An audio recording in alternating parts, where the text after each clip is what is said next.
زما محترمو بازي د بچي واده په شادي حال کې کوي. زما محترمو لس تولا 15 تولا 20 تولا سونا دی ورله کړي وي.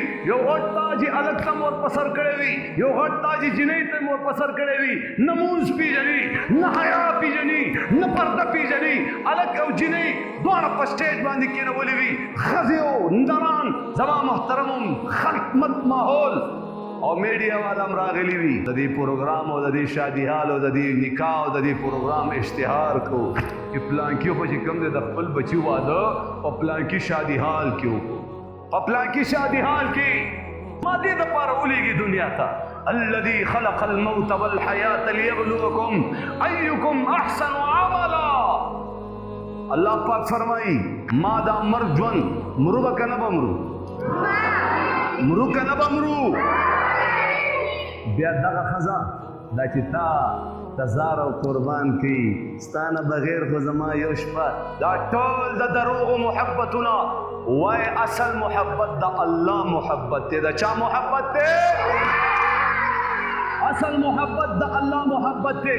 زما دو بیبیانې دي، زما د مرګ نه بعد دواړه کونډې بل چا ته پاتې، بچي بل چا ته پاتې، مال بل چا ته پاتې. ما تا به یو سي قبر کې هم کېدي، د پاسه به راباندې تیږې کېدي، هغې د پاسه به خټې ورو تپوي، د پاسه به راباندې ډېرې خاورې راواړئ. خلک به رانه راځي وایي چا د ځان سره اعمال قبر ته یوړو، چا د ځان سره خپل مال قبر ته یوړو. تخت او تاج د شاهجهان نشلو پاتې، د دولت نه یې کنګال قبر ته یوړو. دا د ګل غوندې مخونه به فنا شي ای رحمانه، مرګ د یوسف غوندې جمال قبر ته یوړو، مرگ کا یوسف بندی.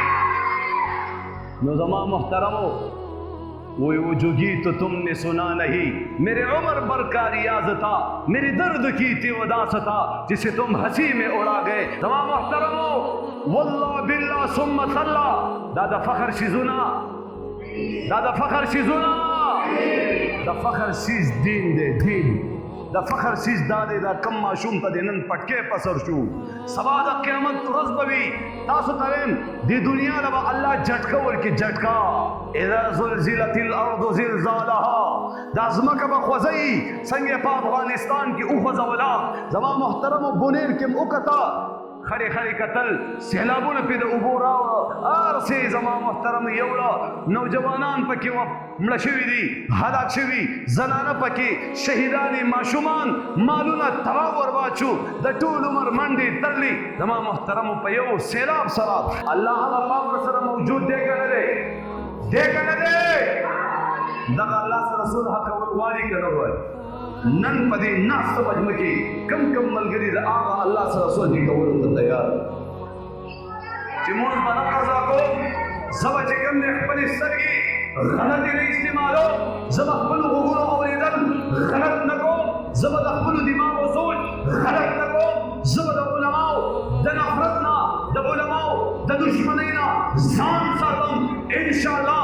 چاله چې الله بچي ورکړي دي او چاله به الله بچي ورکوي، ټولو وایي انشاءالله موږ به ترې حافظان او عالمان جوړو انشاءالله.